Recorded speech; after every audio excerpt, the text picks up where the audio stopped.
But Howdy home, everyone. It's Lisa Coffey, and we're here with Ancient Wisdom for Modern Seekers. We're in Camarillo live, which is great. And Swami Sarvadevananda ji is with us again. We'll be taking up the Bhakti book, but we'll start with some chanting, and we'll have questions at the end. So feel free to join anytime. All right, I'm going to take it over to you, Swami. okay. If you don't mind, I'll sit here so that if people come, I can let them in. Okay? Yeah. Okay, so you're on. Okay, should we start with So we listening? start with a chant, as we have in our the printed copy already. We had it. Yeah. So it is Sahana Bhavatu, Vedic mantra. Om Sahana Bhavatu Sahano Gunaktu Saha Viryam Karavavai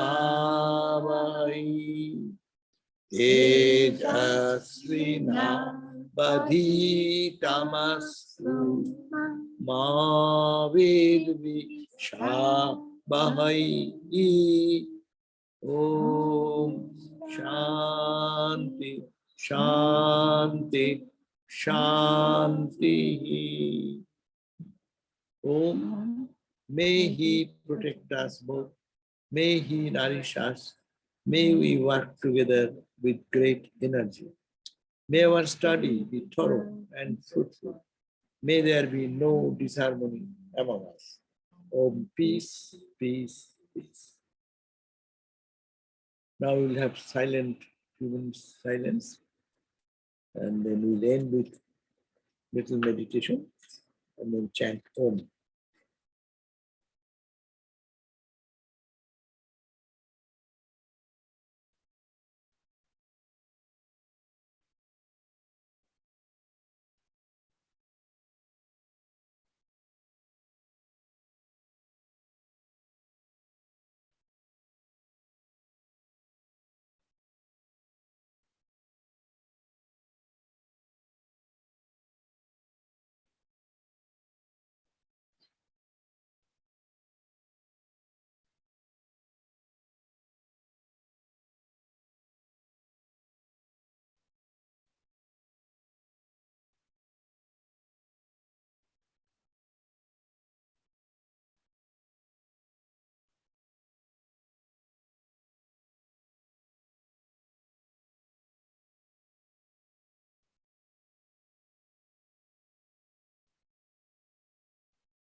Om Ashatu Ma Sadgamaya Tamashu Ma Jyotir Gamaya Mrityurma Amritam Gamaya Avir Avir Mayedi Rudro Yate Dakshinam Mukham Te Namam Pahi Nityam.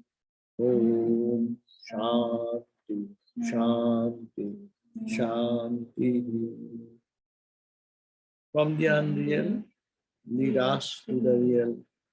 From darkness, lead us unto light. From death, lead us to immortality. Reach us true and true ourselves, and evermore protect us from ignorance by thy sweet, compassionate grace. Om, peace, peace, peace. We are on page 76. Yes, we are in page 76. We are reading the Bhakti Yoga by Swami Vivekananda, and it is the chapter's name is The Naturalness of Bhakti Yoga and its central secret. So, meaning that bhakti is very natural, because we all human beings, as our very nature, we love something. We love some object, some person, some ideology. Human nature is that love cat, love dog, love flowers. The love is an inherent characteristic. We associate with only the objects of the external thing, but we don't see God. But that natural tendency, if it is directed towards God, then it becomes bhakti. Ramakrishna's simple example, that there was one lady who had her nephew, and she loved the nephew. But Ramakrishna said, think of God. How can I think of God? I love my nephew, and whole day goes to taking care of my nephew, and so dear. But why not think that your nephew is Krishna, the baby Krishna? Think of Krishna and feed him. Then you will see love is spontaneous only when it is given a proper direction, then it can be spiritual. So that is the another was what goat. Sri Ramakrishna says example, another goat, sheep. So to loving anything, that love is pure always. But because we don't understand it is the love of God, being attracted to the exterior of the object, therefore we don't get the spiritual benefit of it. So here Swamiji is taking that subject, the naturalness of bhakti. Bhakti is very natural with us, spontaneous with us. So, and if we can just direct towards God, then it will be a divine love. Earthly love becomes divine love. So Swamiji says here, from quoting from Gita, Arjuna asked of Sri Krishna what? Those who with constant attention, 12th chapter, no? It's the verse. Those who with constant attention always worship you, and those who worship the undifferentiated, the absolute, of these, who are the greatest yogis? Arjuna asked of Sri Krishna. The answer was given by Sri Krishna. What? Those who concentrating their minds on me, worship me with eternal constancy, and are endowed with the highest faith. They are my best worshippers. They are the greatest yogis. Those that worship the absolute, the indescribable, the undifferentiated, omnipresent, the omnipresent, the unthinkable, the all-comprehending, the immovable, and the eternal, by controlling the play of their organs and having the conviction of sameness in regard to all things. They also, being engaged in doing good to all beings, come to me alone. But to those whose mind have been devoted to the unmanifested absolute, the difficulty of the struggle along the way is much greater, for it is indeed with great difficulty that the path of unmanifested absolute is trodden by any embodied being. Swamiji is just actually going through the verses of the 12th chapter, the very question. So he says that those who, having offered up all their work unto me, with entire reliance on me, meditate upon me, and worship me without any attachment to anything else, they might soon lift up from the ocean of ever-recurring births and deaths, as their mind is wholly attached. So this is the few verses of the Bhagavad Gita, 2nd chapter. Swamiji spontaneously translating this. That the question is that the question was raised by Arjuna, which path is bigger? Path of the Vedanta, non-dual, or path of bhakti? That is a simple question. The question said, those who with constant attention always worship me, and those who worship the undifferentiated. That person who is worshipping the undifferentiated absolute, and those who are worshipping with devotion, love, affection, offering flower, incense, and doing all that. Who is greater among these? Both are struggling to reach the goal, but who you consider to be the higher than others? So, but Krishna was very intelligent. He does not say that he will go and he will not go. He said, he will also come to me, but Bhakta will also come to me. But Jnani also will come to me. But it is difficult for the people who have body identity, who day and night we think that I am the body, for them to take this path of undifferentiated, absolute, changeless, and non-dual state, very difficult to conceive because their mind pulls them to the body and body limitations, and it's unlimited. So, but ultimately they also reach the conclusion is that it is not the question of higher and lower. It is not made here. It is made the two paths, one of the bhakti, with the love and devotion attachment. The last one, has their mind wholly attached to me. If they do anything, those who having offered up all their work unto me, so they are doing every day whatever they do as we do. But offering to God, we don't do. So he's saying if one can do all the work we do and offer it to God every day, every breath can be offered to God. Everything we do from morning till night we go to sleep, everything can be offered. So he's saying that means to do that you need constant remembrance. You always have to remember that I am going to give it to God. I'm going to give it to God. No. So that's why I said, those who having offered up all their work unto me with entire reliance on me, that means he knows God is there and he trusts me that I will lead him to the freedom. Meditate upon me. So his work is dedicated to me, entire dependence is on me, and he's meditating and worshipping me without any attachment to anything else. So I say, it's not an ordinary love then. It's such a love, all overwhelming love. It consumes everything else. All love turned towards the love for God. Working for God, offering the result to God, surrendering to God, total attachment to God, and no other thing. So this is apparently seems to be very easy. Bhakti is easy. But this type of bhakti, it takes whole lifetime to be a bhakti like that, who have nothing but God as their support, as their service, as their offering. That is the only truth. So that is the bhakti, and in that case, then if such is the devotee, then I soon lift up from the ocean of ever-recurring birth. I will then pull him up from this ignorance and put him to eternal freedom. So Swamiji's explanation, this is the Gita. This first page, what we read, it is Bhagavad Gita. Chapter 2.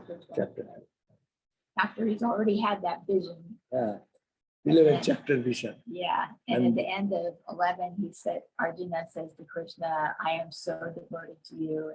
And Krishna says, you are so dear to me.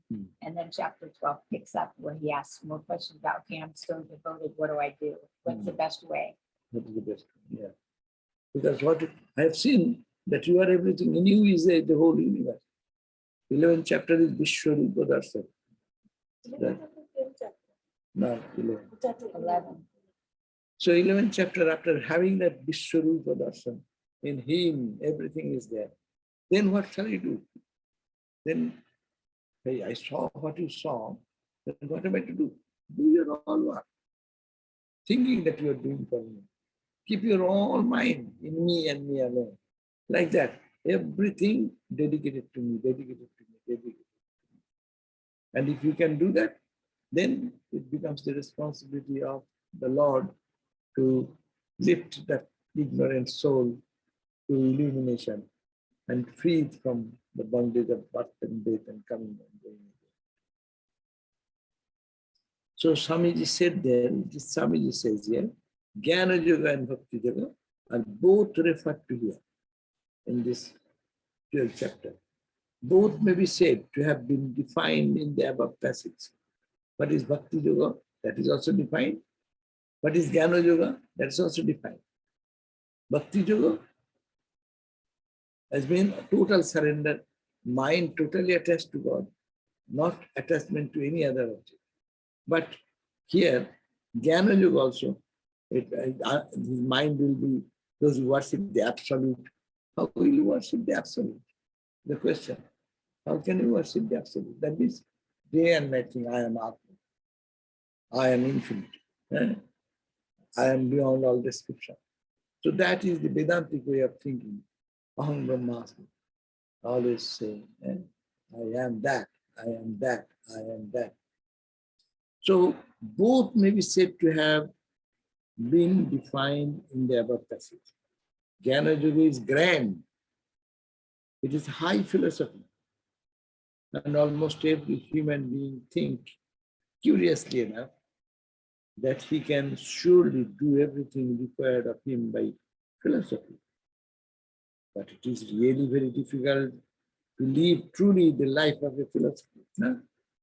We may say, I am not the body. No? Ramakrishna said in one place, there is no kata, there is no prick, there is no thorn, there is no prick. That time I can say, I am Atman, I am Atman. But any thorn comes, any prick comes, then when we are pulled down to the body consciousness, then all these lofty ideas get smashed. We have failed there. Because we are not equipped. Not that the theory is wrong, not that the philosophy is wrong, but we are not equipped for that. Yeah. It's the difference between theory and practice. Practice, right. Or knowing and being, Yeah. like we talked about the other night. Knowing and being. That's a very important point. You have to equip ourselves for that. It's a big philosophy, and that is the truth, only truth. But I am embodied being. I am too much attached to the body, unconsciously, consciously. So many hundreds of years, thousands of lifetime, we are thinking, I am the body, I am the body. No? That's why that is the advice of Vasishtha Dev to Ram. Mujuga Vasishtha, he says, O Rama, Janmantara Sato Abhyasta. Janmantara Sato. Hundreds and hundreds of births before Janmantara Sato Abhyasta. O Rama, Samsara Samsthiti. That's why people are attached to the samsara and leave the samsara and think it is all. We all think it's my duty and I am concentrated there only. And I have no time for anything else. But now you want to get out of it? Satu chiro abhyaso yogena vina. Until and unless you do abhyasa yoga. Repeated practice, practice. Satu chiro. Chiro means constant, long time, prolonged and constant thinking of how to get out of it. Abhyasa. Satu chiro abhyasa yogena vina nakshiyate kvachit.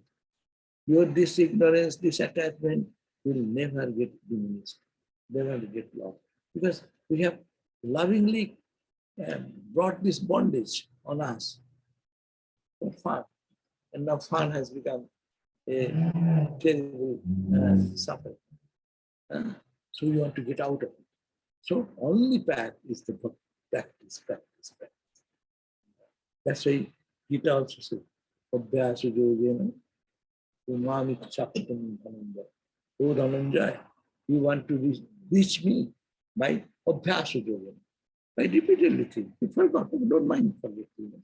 I forgot now, so long. And now I remember, oh, Okay, oh Lord, I did your work, I am offering to you.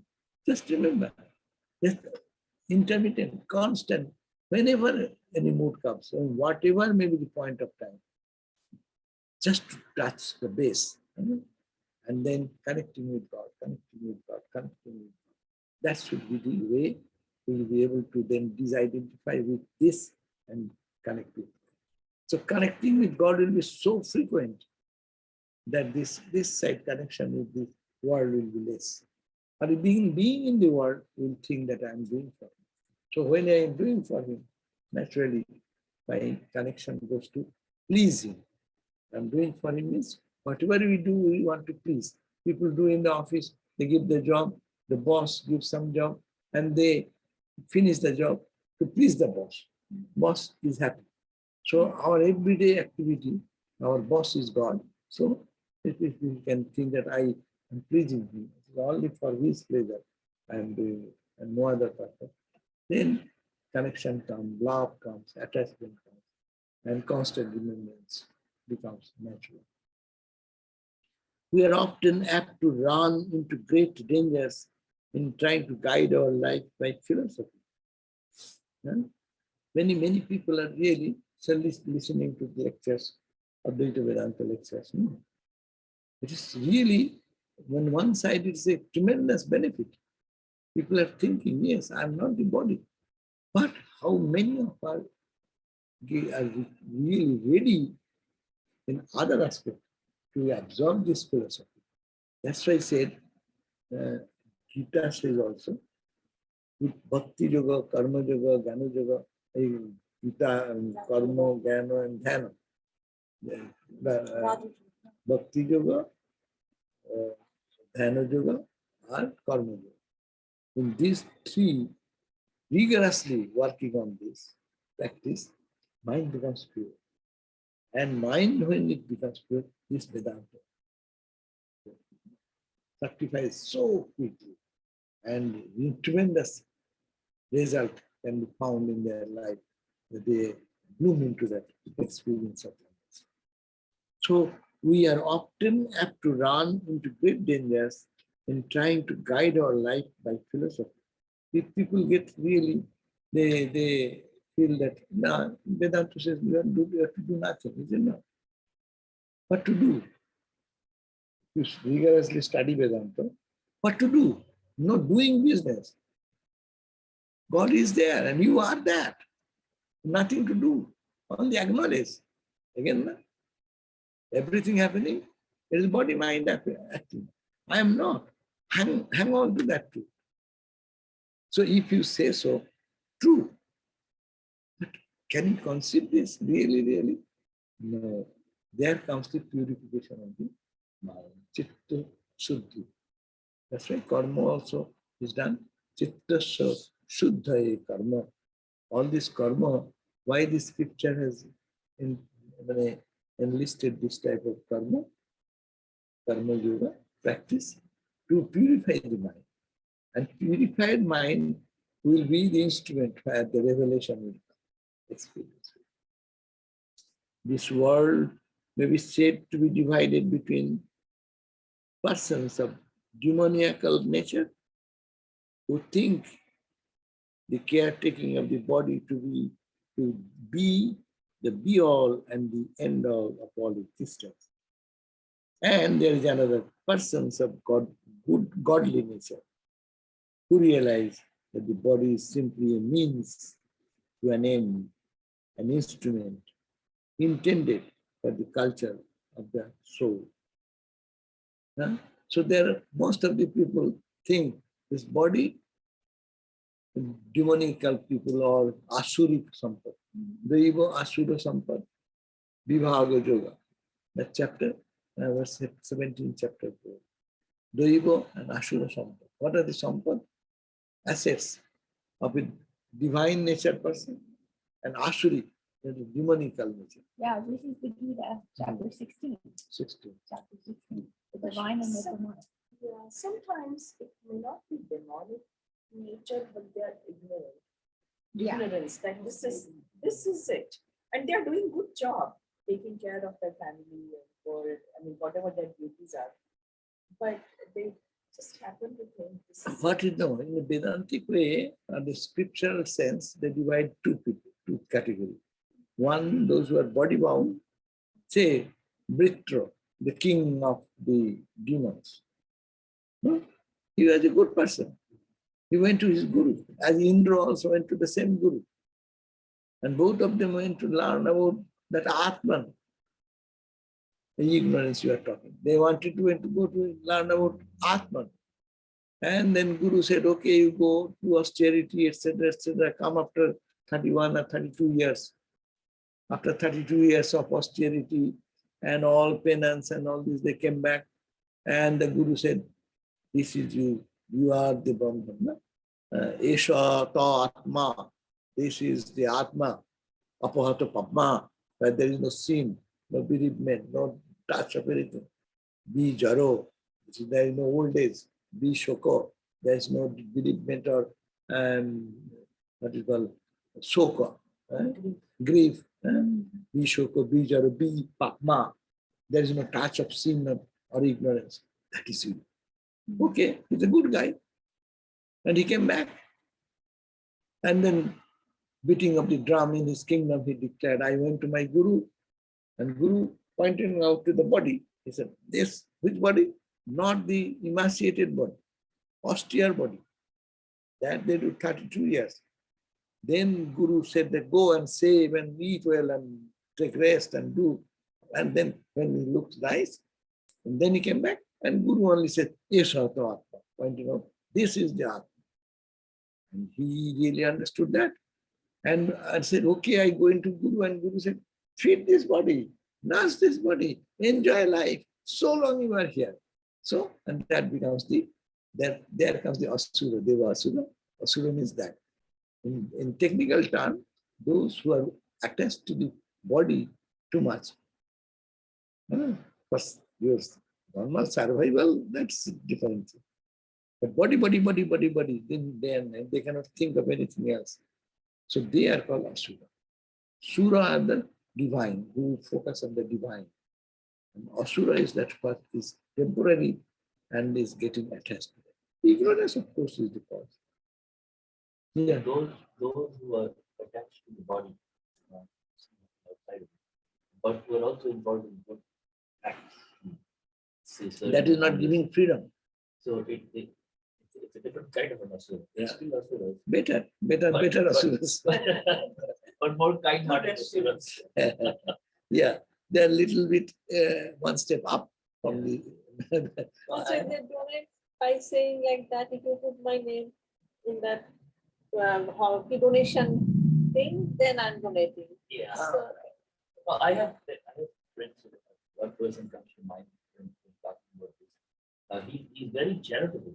He picks up not just local charities, but international charities. He's always trying to help people as a person. So there's no doubt about the fact that he's very. I cannot place him into the category of the Asura, but because Swamiji says, who heart bleeds for other, the spirituality develops. but Bali was very big Damshil, but Bali is Asura. Oti Dane Bali Vadha. That is because the body identity, I am somebody. Because ego, the last trace of ego should go away. That's the highest. That's not ordinary thing, but who is always living for himself. That selfish person versus who is giving away everything for, but I am proud that I am a giver, good giver. That pride should not be there also. To teach that part, that was so much good side of it. Only one subtle part was there, the ego, that I am the best giver in the world. I am the best donor in the world. Who can donate more money like that? And people should praise me. So that was the little expectation. And that's a very big thing in the spiritual life. That's why even Vedanta. I am somebody. I am a Vedantin. That's also ego. I am a Bhakta. That's also ego. I am a Yogi. That's also ego. Your ego, I is still there. To abolish all total ego, that's the highest step. I think body may be categorically placed there. But Swamiji's idea, they are actually unconsciously developing their beyond body idea. See, why shall I give money to any poor person?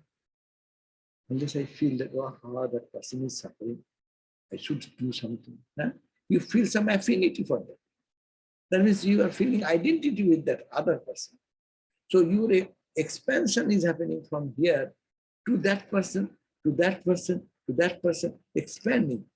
Unconsciously, you are becoming less of body consciousness.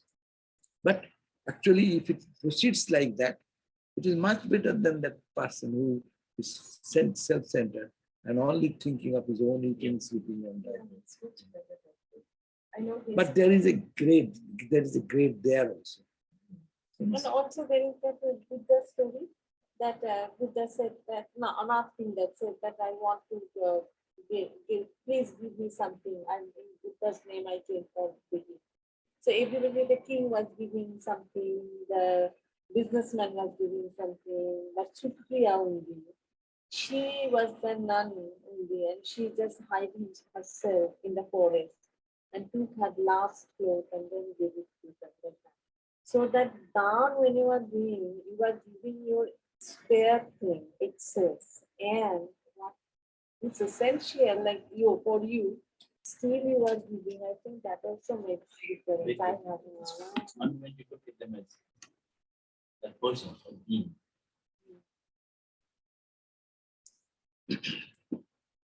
Yeah, so this is the point that Asura and Sura means, accordingly, it is the Upanishadic idea.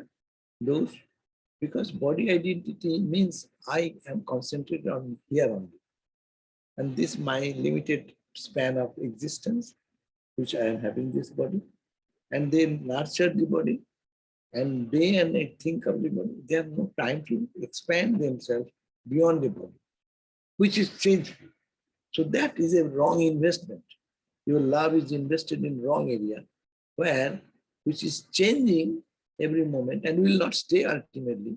You are investing your attachment and love there, rather than invest that truth which is behind that. That's the Vedantic idea, or we call God. So we are apt to run into great dangers in trying to guide our life by philosophy only. This world may be said to be divided between persons of demoniacal nature. What are they? Who think the caretaking of the body to be the be all and the end all of existence. And there are persons of godly nature who realize that the body is simply a means to an end and instrument intended for the culture of the soul. They take advantage of this body. Really, see how blessed we are with this body. I have not this body. Can I go to my Guru? Can I come to Belur? Can I see the Swamis, sadhus? No. If the body was not there, if the body was not there, can I read the book? Can I understand this, the philosophy? So what he has given us is a great opportunity. Boom. So it has given us so much opportunity to develop our spirituality. So doctors, they take advantage of this body. They utilize the same body for God realization.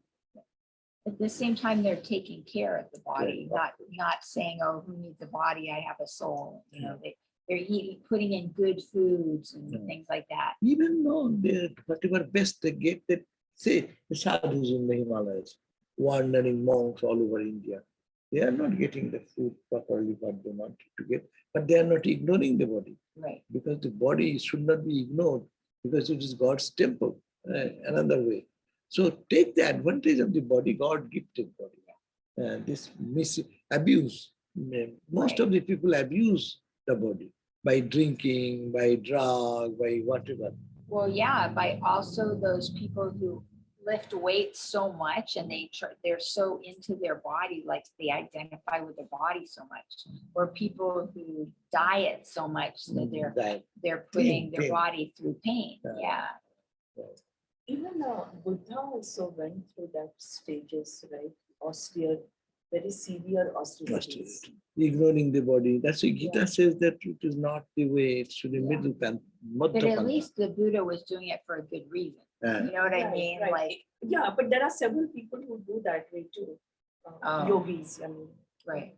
That's the tradition, but that too much austerity is only in give you a good name that you are an austere person. I several times told you that I saw such austerity in people. What is the purpose? They want to be in next life. They want to be a king. They want to be something or somebody. So they are keeping their hands up all day and night.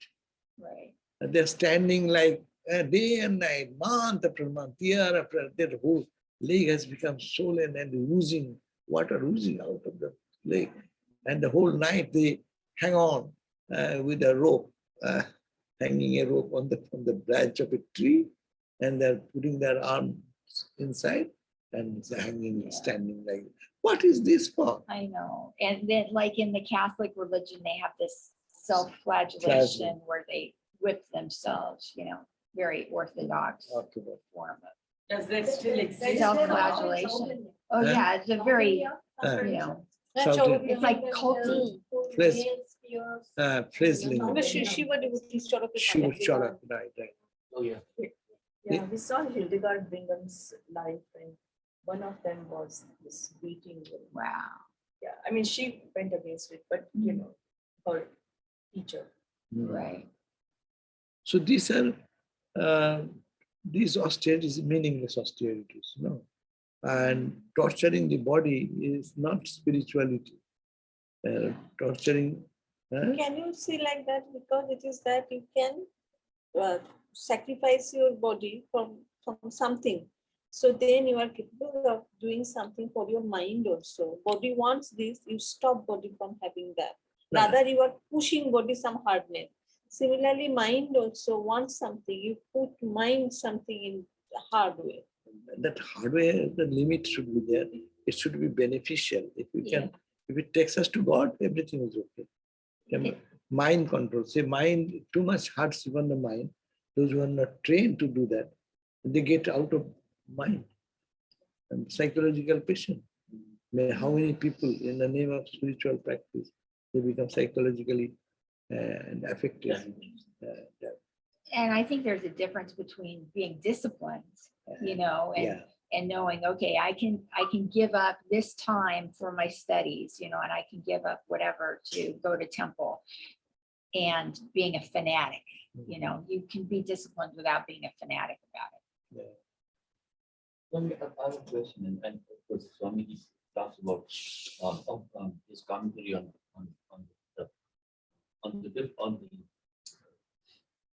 that both Jnana Yoga and Bhakti Yoga lead you to the same path. I'm seeing also a commonness in that those who aspire to be devotees and those who aspire to live the Advaitic disciplines are both acting on faith. None of them, neither the Advaitin practitioner nor the Bhakta practitioner, has any deep connection with God in terms of, some name, but I'm not thinking of the average devotee. It doesn't have that mystic experience or devotional experience. So they are going by faith. That I'll listen to this. I really believe in it. This is my practice. And that's the same thing for the Advaitin. So in one sense, I see a commonness in that even though it's called a philosophy, it is also faith-based as a practice. No, I agree. There should be the basic faith for every understanding. Suppose anywhere you go, so you must have a faith. And faith is not false because testified by so many sages and saints before. Even if our lifetime we are seeing Raman Maharshi's life, we are listening to Vivekananda's life, Ramakrishna's life, direct disciples of Ramakrishna. So many saints outside also. They are experiencing the same. So it is, I have not experienced, but I am listening to some people who have already experienced. So I'm taking that as hypothesis. For me, it is hypothesis now. But I am moving in this direction, and that basic faith is necessary for anything to do. Very fundamental, very basic.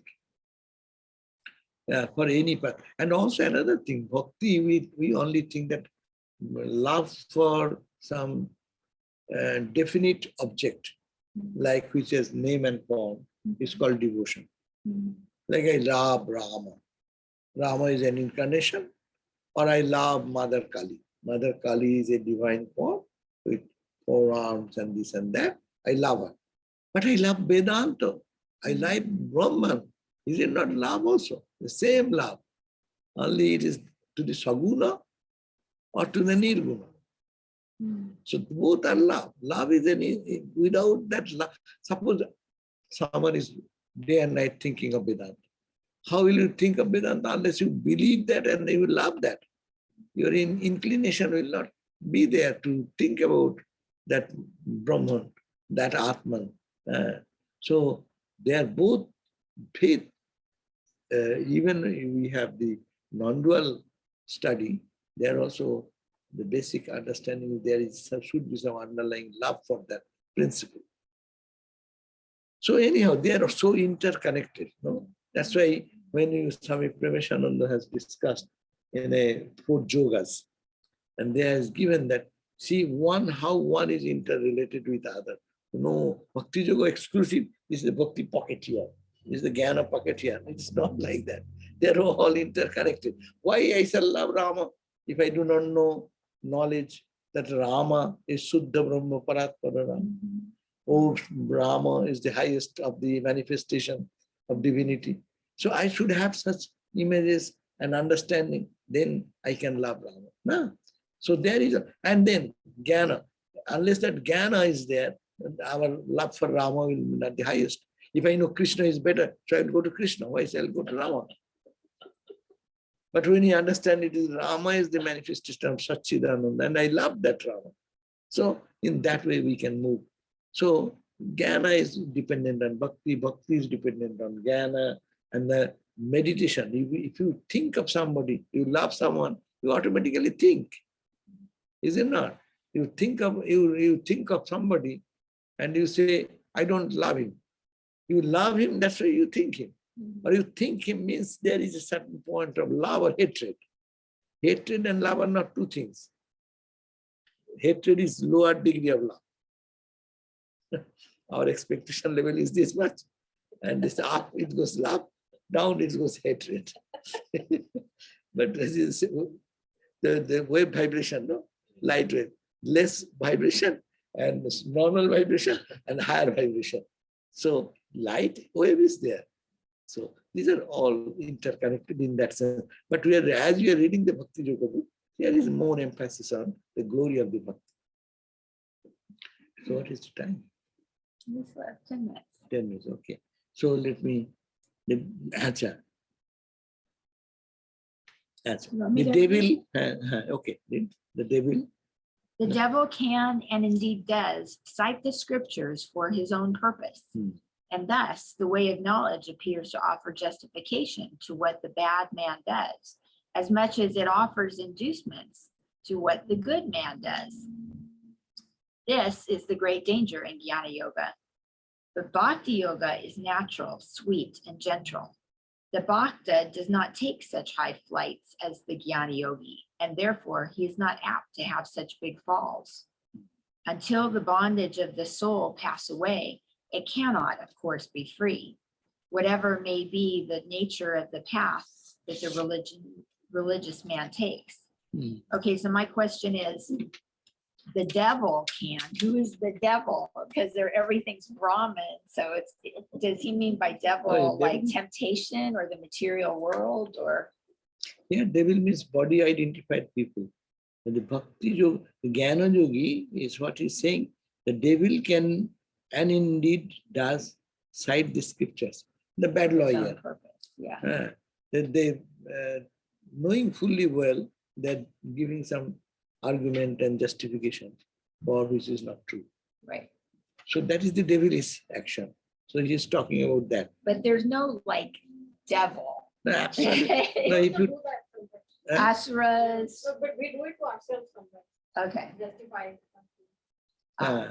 that subjectively we justify as also say political standing go on. People are good people. They are doing good to the world and thinking of the good, but they justify certain thing which is not proper. Right. That's a devilish The tendency. motivation is to win the election. Right. Or to make money or To make money yeah. or something. See, all Personal interest versus all community interest. goes round around that body identity. So the path of the followers of the path of knowledge, that is the point. followers of the path of knowledge, they quote scriptures to justify them. You have to justify the Upanishad. All the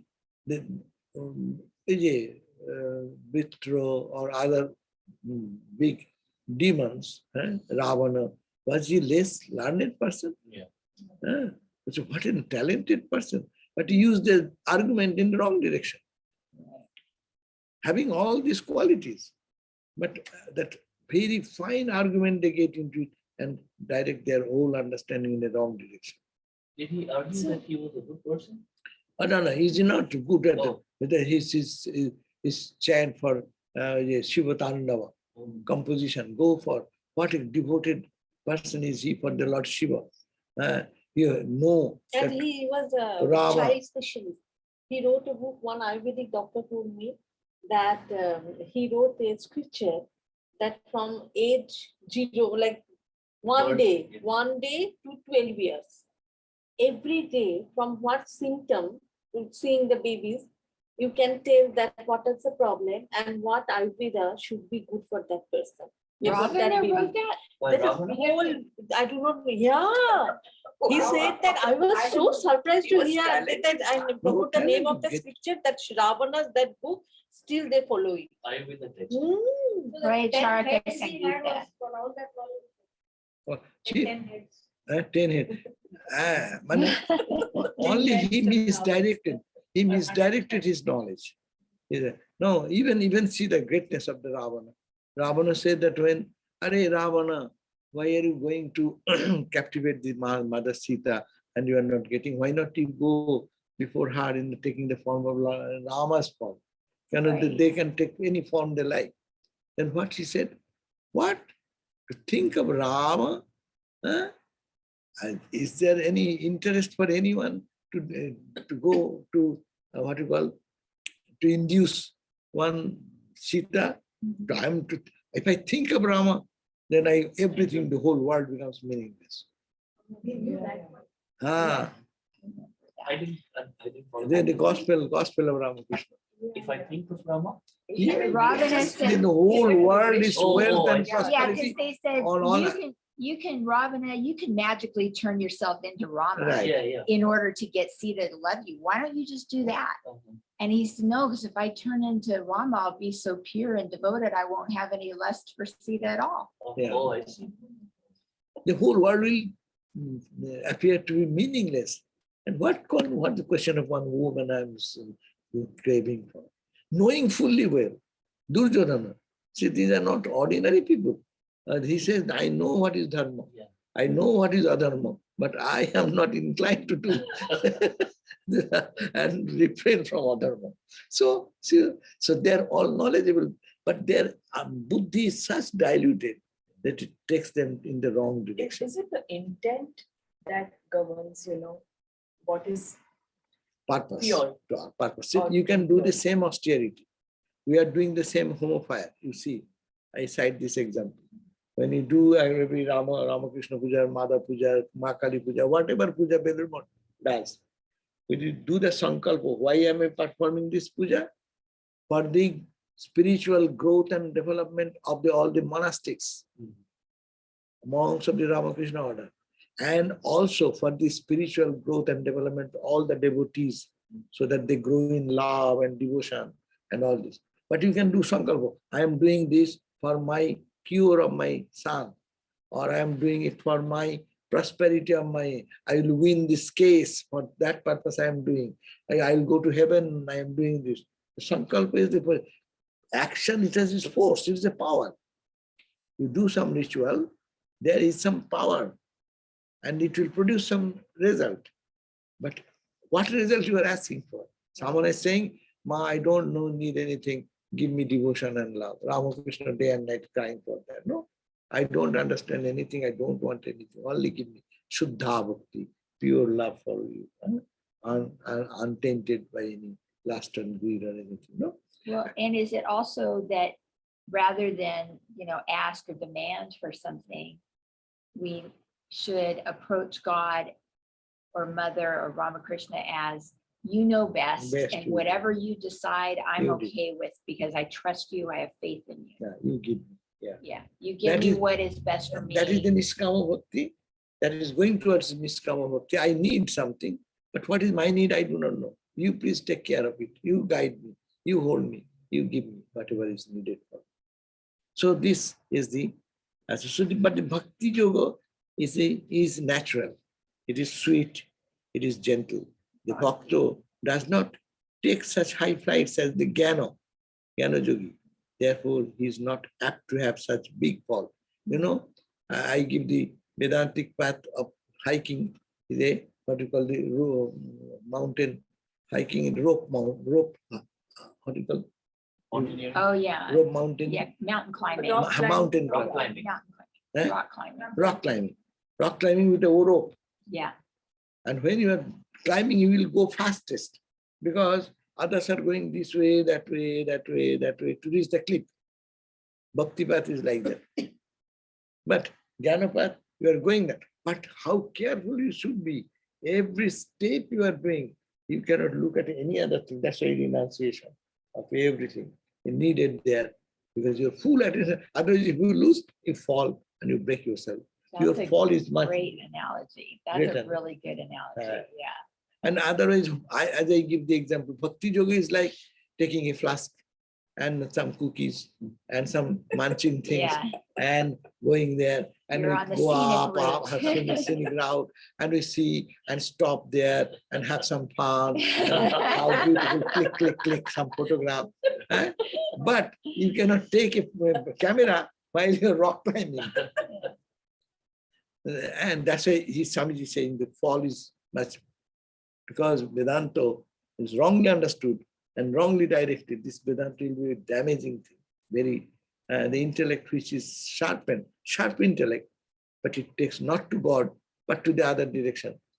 It will not give the net result. So in that case, Bhakti is much safer. Until the bondage of the soul pass away, it cannot of course be free, whatever may be the nature of the path that religious man takes. So you take Jnana path or Bhakti path, but until the bondage of the soul goes away, then there is people will have to follow. Yeah.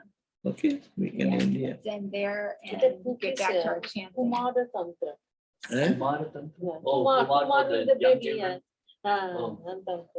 It's Ravana's book on that pediatrician. He's found he's the Google. world's got first the Google. pediatrician. Oh. Google got it. And it's called Tamara Tantra. Kumar. Kumar Tantra. I think Kumar. it's Kumar. a baby. K- Kumar means a Kumar. young Kumar boy. means a young Kumar boy. Tantra. Oh, interesting. Yeah. I'm gonna look that up. That's really interesting. Wow. And And he he will was a get very big, I would be the Oh, he's a person. big And his Ayurveda wife doctor. asked him that why don't you write all this? Mandodari told him that how to boil, what to do, this, that, all these herbs and everything information. Then he wrote another book, Arka Prakash. There he wrote that What one. Prakash? Arka means the sun. Arka Prakash. Prakash. The sun. Arka is son. Oh, ARKA. Arka is So he Sun. said that essence, right? No. Arka means essence, like or maybe think that also. Orca is the sun. sun. The sun. Okay, maybe. Maybe there are many. If you read multiple. this one a little bit, then You they read will- out. Read Loud. it out. Read out loud. Long ago, there lived a king, Ravana, who was extremely knowledgeable in various fields such as aeronautics, alchemy, architecture, Aeronautics. astrology, astronomy, cooking, See? Varma, which later evolved into acupressure, music, etc. Above all, he was also an expert in Ayurveda, particularly pediatrics. This is the reason people equated him as a 10-headed person. Wow. He was well versed in the uses of various herbs. Probably to build a stronger and healthy childhood was one of his agendas. He invented an innovative way to extract herbs so that it can be given to anyone. He soaked various life-supporting herbs in a liquid. Generally, we know when we boil vegetables, most of the nutrients contained in it will be evaporated. To avoid this wastage of nutrients, he collected the vapor back through a distillation chamber. Now these droplets has the core nutrition of the whole raw herbs. Rather than eating those raw herbs, taking this few drops did the same job. Truly an innovative way during those times. The collected droplets is called as arca, A-R-K-A. And the instruments he used was called as arca yantra. Arkajan. Now you know stories behind the arca that you get along with Swarna Prashana. It is very useful for improving grasping power, memory, intellect, and speech, and correct aberrations of emotions, mood, and personality of an individual. Used in treatment of mental retardation, speech disorders, insanity, epilepsy, etc. Your doctors are the best people to advise it. There is a strong argument that his descendants have traveled all over the world, which includes Egypt and the Mayas. This distillation process was further evolved by various people around the world. The word arak, which means distilled alcoholic drink, must have been rooted from arca, which means distilled herbs. It's said that at the request of his wife, Mondodari, he authored this arca technique in a book called as Arca Shastra. This covers wealth of herbs during those times, their dosage, cures to some of the complex diseases. In another book called as Arca Prakasha, he states arca as one of the Panchavida Kashaya Kalpana, and is said to be the most potent. Arca Prakasha is an extraordinary work on tinctures that would cure wounds instantly. Unlike the conventional capsule, which takes at least half an hour to assimilate into our system, herbal tinctures enter the bloodstream within minutes. His other book is called Kumara Tantra, an incomplete poetical work dealing with metals and their calcinations. He covered in-depth details about taking care of mothers and expectant mothers. It deals with various pediatric problems such as hiccups, vomiting, dysentery, diarrhea, ulcer, teething, blah, blah, blah, blah, blah, blah, blah. And he mastered the art of pulse diagnosis. Wow. Wow. Wow. Who would have known?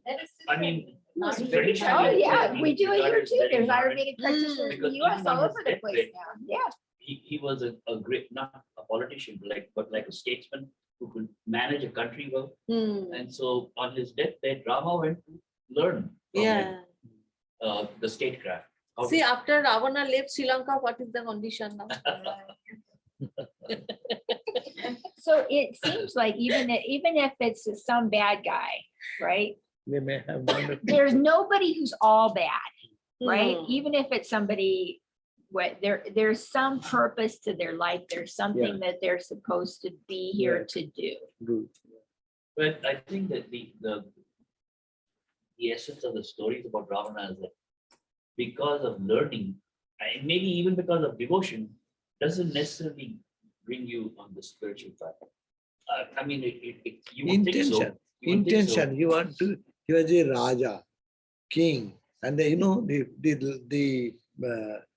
gold and jewelry and the Ceylon is most prosperous country and developed into the richest what is called financial condition was during his time. It's a very rich country. Rich Gold country, and gold. jewels So and- do you think the reason he had that lust for Sita was he just had an Achilles heel? No, Like he that's the had point. a weak spot? Now, or- all these things have, but it is not. See, we went to Shiva, and Shiva won't give them blessings for his immortal life, or no one can kill, no God can kill, no demon can kill, these, that. He didn't think about man. It's such a powerful person. What a man, human being, this guy. What did care? He never mentioned the name of man. But he mentioned about the demons, about the big guys and gods, and no one will be able to defeat him. These are the boons he asked from Shiva. That was his purpose. That I will live here. I will rule the country. That was the idea. I. And Ravana was I. That's why I was cut. So that is the major problem of Ego. ego. And that is Vedanta also. It is wrongly applied. I. So that's our lesson from. That is the lesson. but it's a very highly advanced person. But the one stuck into their last drop. I will be king. I will compete. I will be ruled. No one can defeat me. No God, no heavenly God, down to the demon can touch me. I am such powerful. No one can kill me in air, this, that, and that's why only he was killed by Rama. Right. God has to come down in the human form. Most ignoble size to a Rakshasa who can take any form, any stage, and such rich, such knowledgeable person. Interesting. Let's do our Okay, so chant. let us conclude our class here and we'll chant as we do. Om Tvameva Mata Cha Pita Tvameva Tvameva Bandhuscha Sakha Tvameva Tvameva Vidya Dravinam Tvameva Tvameva Sarvam Mama Deva Deva. Om Shanti Shanti Shanti Harihi Om Tat Sat. Thou alone art my mother, thou my father. Oh, that tune will not come. This words are different. The same tune, our Akhondapana has done it in this correction. The same tune. Thou my mother, thou my father, thou my friend and companion, thou my wisdom, thou my knowledge, thou art all in all, O God of gods. But anyhow, thou alone art my mother, my father art thou alone. Thou alone art my friend, my companion art thou alone. Thou alone art my knowledge, my wealth art thou alone. Thou alone art my all in all, O God of gods. Om peace, peace, peace. Om Kayena Vacha Maneshendriyirva Buddhyatmana Va Prakrite Svabhava Karomi Jat Jat Sakalam Parasmai Narayanayeti Samarpayami. Om Shanti Shanti Shanti. Whatever we do through our body, speech, mind, senses, intellect, soul, or through innate natural tendencies, all that we dedicate as an offering to the Supreme God. Oh, peace, peace, peace. Thank you all. Thank you, everyone, for being with us.